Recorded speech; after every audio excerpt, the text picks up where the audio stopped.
YCP ప్రభుత్వంలో ఇది విభాగమైన ముఖ్యంగా హోంశాఖ దాన్ని డీల్ చేసే మా హోంమంత్రి గారు మా పేరు లాగటం, దానికి చెప్పబోయే ముందు నా సమాధానం చెప్పబోయేది మీరు ఏం చేశారో చెప్తాను. హోంమంత్రికే చెప్తున్నాను, డీజీపీ గారికి చెప్తాను. ఆవిడన్న మాట ఏంటంటే, ఈ గొడవల వెనక జనసేనను మిగతా పార్టీలు ఉన్నాయని అన్నారు. ఈ మాటకి మేము ఆశ్చర్యపోవట్లేదు. ఎందుకంటే వాళ్ళు ఏ రోజున వాళ్ళు తప్పు ఒప్పుకున్నారు? ఒక ఆడబిడ్డ చాలా అసలు ఊహించని పరిస్థితుల్లో మాన మర్యాదను కోల్పోతే కొంతమంది దుర్మార్గుల వల్ల, దానికి ఆవిడ అన్న మాట తల్లి పెంపకంలో లోటండి. తల్లి పెంపకం సరిగ్గా లేకపోతే ఇలా జరుగుతుంటే, ఒక మాన మర్యాద కోల్పోయిన ఆడబిడ్డకు కూడా తప్పు జరిగిపోయింది, మేము సరిచేస్తాం అనే దోషుల్ని పట్టుకుంటాం అనే పదం రాదు వాళ్ళ నోట్లో నుంచి. తల్లి పెంపకం తప్పు అంటే ఇదే మాట వైసీపీ మంత్రులకు మేము అడుగుతున్నాను. నిర్భయ, దిశ, ఒక 6 ఏళ్ల బిడ్డ ఇలా రేపల్లిలో రైల్వే స్టేషన్లో కట్టుకున్న భర్త ముందు ఇంతమంది సామూహిక మానభంగం చేసిన ఇలాంటి కేసుల్లో దీనికి కూడా ఎవరి తల్లి పెంపకంలోపేనా అండి? ఒక 6 ఏళ్ల బిడ్డ కూడా అలాంటి అసలు ఊహించని పరిస్థితులకి లోనైతే కొంతమంది వల్ల, ఒకటి వల్ల కావచ్చు, దానికి కూడా తల్లిదండ్రులు లోపం అండి. దానికి కూడా ఎస్సీలకి సంబంధించి అమరావతి రైతుల మీదే ఎస్సీ రైతుల చేతే ఎస్సీ రైతుల పైన ఎస్సీ ఎస్టీ అట్రాసిటీ యాక్ట్ పెట్టించారు. మన సామర్లకోట మున్సిపల్ ఎన్నికల్లో ఎస్సీ కులానికి చెందిన గిరీష్ బాబు ఆత్మహత్య చేసుకున్నాడు. వీళ్ళ వైసీపీ నాయకులు వేధింపులు భరించలేక.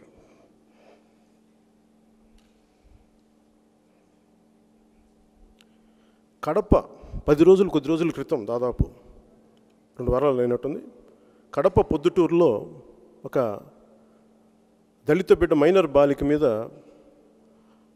మానమర్యాదను తీసేశారు. ముఖ్యమంత్రి సొంత జిల్లాలో. పలమనేరు మిస్బా అనే ఒక 10వ తరగతి బాలికని వేధింపులు గురైతే అమ్మాయి ఆత్మహత్య చేసుకుంది. ఇదే వైజాగ్లో మంత్రి ఒక పోలీస్ అధికారిని, కాకి చొక్కా వేసుకున్న అధికారిని కాలర్ పెట్టుకొని కొట్టిన అది అధికారిదే తప్పు. వాళ్ళది వైసీపీ నాయకులు అసలు తప్పు కాదు.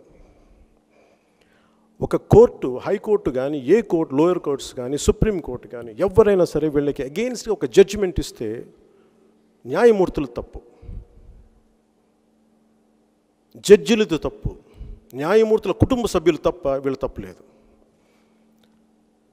ఉద్యోగస్తులు మాకు జీతాలు రావట్లేని రోడ్ల మీదకి వస్తే ఉద్యోగస్తులు తప్పు. అమరావతి రైతులు రోడ్ల మీదకి వచ్చి మాకు న్యాయం జరగట్లేదంటే, మీరు ఇచ్చిన మాట వెనక్కి వెళ్ళిపోయారు, మీరు ముందుకు తీసుకెళ్ళాలంటే అమరావతి రైతులు తప్పు. కరోనా సమయంలో నర్సీపట్నంలో డాక్టర్ సుధాకర్ కరోనాలో ప్రభుత్వం సరిగ్గా లేదు అని చెప్పి ఆయన మాట్లాడినందుకు ఆయన్ని మానసికంగా వేధించి ఆయన్ని మానసిక చిత్రవదలు చేసి ఆయన చనిపోయేలా చేశారు. మత్స్యపురిలో మా ఎస్సీ రిజర్వ్డ్ దీని నుంచి సర్పంచ్గా గెలిచిన మా ఆడబిడ్డని, ఒక ఎస్సీ మహిళని వేధించి వాళ్ళ ఇళ్ళ మీద దాడులు చేసి ఇల్లు కూల్చేశారు వైసీపీ నాయకులు.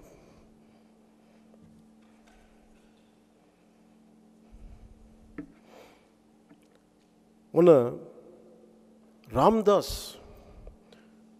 Minister for social justice, minister of state for social justice and empowerment, Shri Ramdas Athawale గారు బీఎస్పీ నాయకులు అడిగిన ప్రశ్నకి దానికి సమాధానంగా దేశం మొత్తం మీద జరిగిన అట్రాసిటీల్లో, ఎస్సీ అట్రాసిటీలో ఏది ఉంది మీకు ఒక లెక్క చెప్పినప్పుడు ఆయన చెప్పింది ఏంటంటే, ఆంధ్రప్రదేశ్ వైసీపీ నాయకత్వం నడుస్తున్న ఆంధ్రప్రదేశ్ సౌత్ ఇండియాలోనే ప్రప్రథమంగా హయ్యెస్ట్ ఎస్సీ అట్రాసిటీస్, దళితుల మీద అత్యంత ఎక్కువ అట్రాసిటీస్ ఉన్న రాష్ట్రంగా ఆయన అవి చెప్పారు.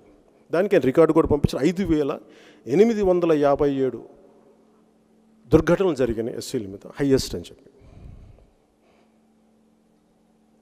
అంటే ఏ స్థాయికి వెళ్ళిపోయింది వైసీపీ? ఉదాహరణకి తూర్పుగోదావరి జిల్లాలోనే సీతానగరం, ఉమ్మడి తూర్పుగోదావరి జిల్లా సీతానగరం ప్రాంతంలో వరప్రసాద్ అనే, చాలామంది మీడియా కూడా మీ దృష్టికి మీరు బయటికి తీసుకొచ్చింది ఇది.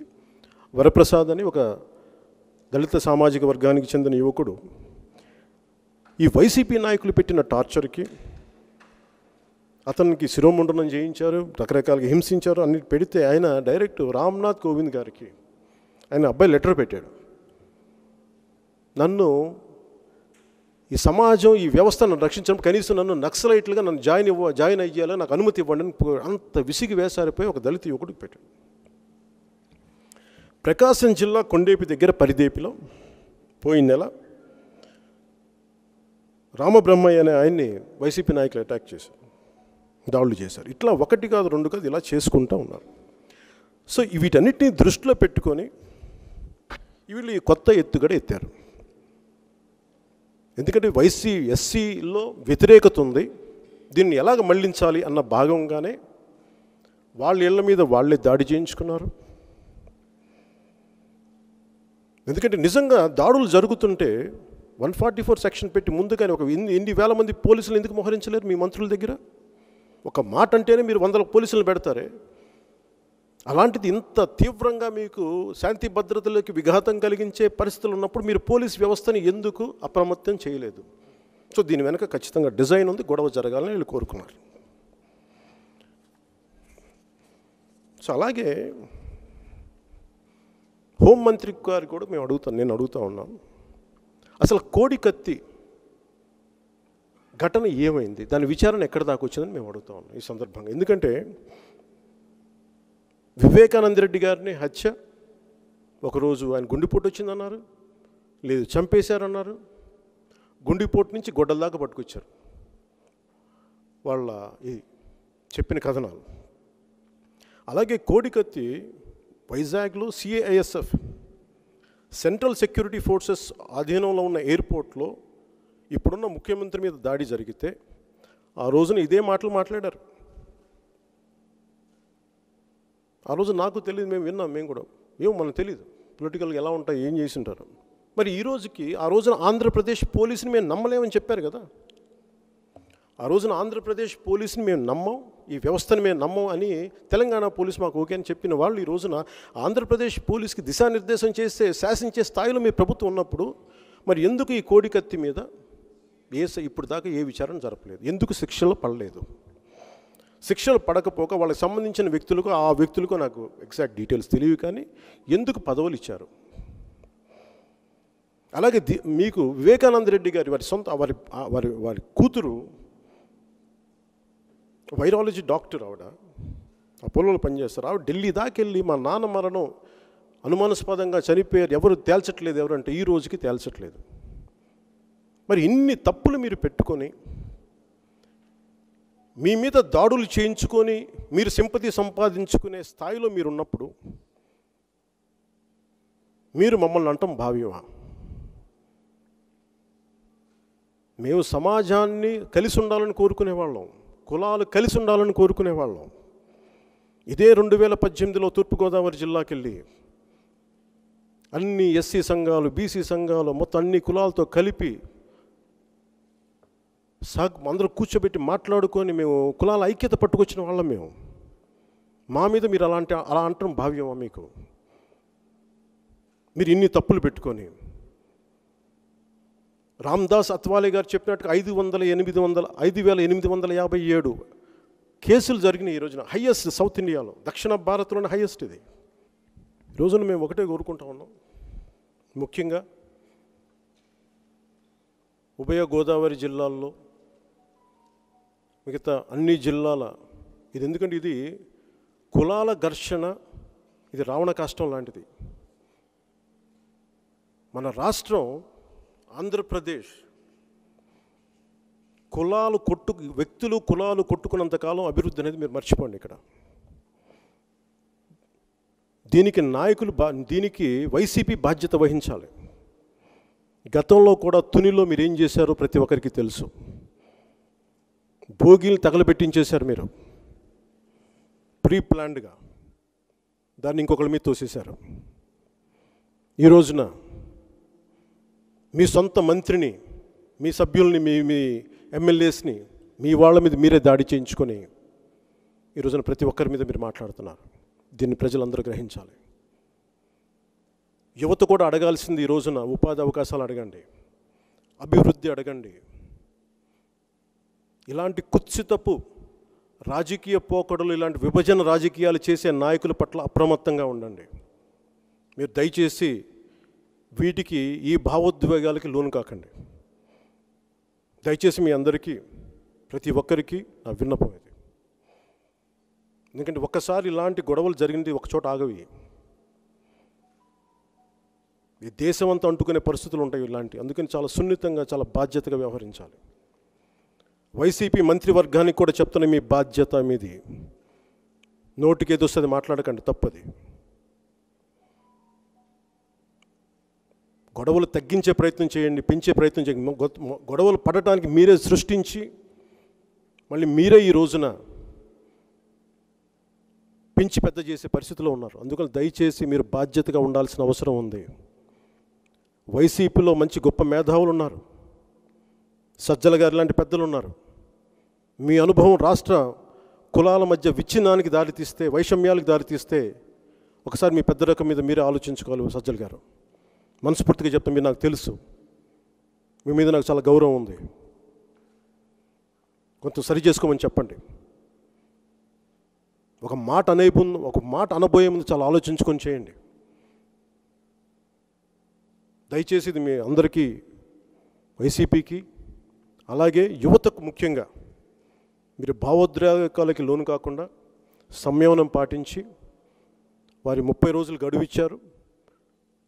కోనసీమ వాసులు మీ నిర్ణయం మీరు తీసుకోండి. మీకు ఇబ్బంది లేకపోతే రెఫరెండం అడగండి, దాని ప్రకారం మీరు వెళ్ళండి. లేదు మీ అందరికి ఇష్టం, సంతోషంగా వెళ్ళండి. అది మీరు నిర్ణయం తీసుకోండి. కోనసీమ వాసులుగా మీరు నిర్ణయం తీసుకోండి. అన్ని కులాలు ఉన్నాయి, మీరు కలిపి నిర్ణయం తీసుకోండి. దయచేసి దీనికి ఎలాంటి వాటికి తావు ఇవ్వకుండా శాంతి భద్రతలు పరిరక్షించేలాగా మీరు అందరూ దయచేసి తోడ్పాటును అందించండి. అలాగే పోలీస్ శాఖ వారికి కూడా నా విన్నపం, మీరందరూ ఐపీఎస్లు చదువుకున్న వ్యక్తులు, సివిల్ సర్వీస్ ఐఏఎస్లు చదువుకున్న వ్యక్తులు, మీరు పక్క నుండి రాజ్యాంగాన్ని భ్రష్టు పట్టించి తప్పుదోవ పట్టిస్తున్న వ్యక్తుల్ని మీరు ఏమీ మాట్లాడకుండా కేవలం వారు చెప్పింది మీరు ఊకొడితే సమాజం విచ్ఛిన్నం వైపు రేపొద్దున బాధ్యత మీరే వహించాల్సి వస్తుంది. దీనికి మోరల్ డ్యూటీ, మోరల్ ఆబ్లిగేషన్ మీ మీదే ఉంటుంది. అందుకని మంత్రులు చెప్పినా, ఎమ్మెల్యేలు చెప్పినా, ఎవరు చెప్పినా దయచేసి పోలీస్ యంత్రాంగానికి శాంతి భద్రతలు పరిరక్షించాల్సిన మీరు, వ్యవస్థల్ని పరిరక్షించాల్సిన ఐఏఎస్లు మీరు బాధ్యత తీసుకోండి. చెప్పండి, మంత్రివర్గం వారికి చెప్పండి, వారు చేస్తున్న తప్పులు చెప్పండి, సరిదిద్దండి. రాండి. At the behest of YCP government, please don't harass or don't blame others. That's what my request is. Hi friends, మా టుడే టుమారో యూట్యూబ్ ఛానల్ చూస్తున్నందుకు చాలా థ్యాంక్స్. మరిన్ని లేటెస్ట్ వీడియోస్ కోసం వెంటనే సబ్స్క్రైబ్ చేయండి. అలాగే ఈ బెల్ ని కూడా రింగ్ చేసేయండి.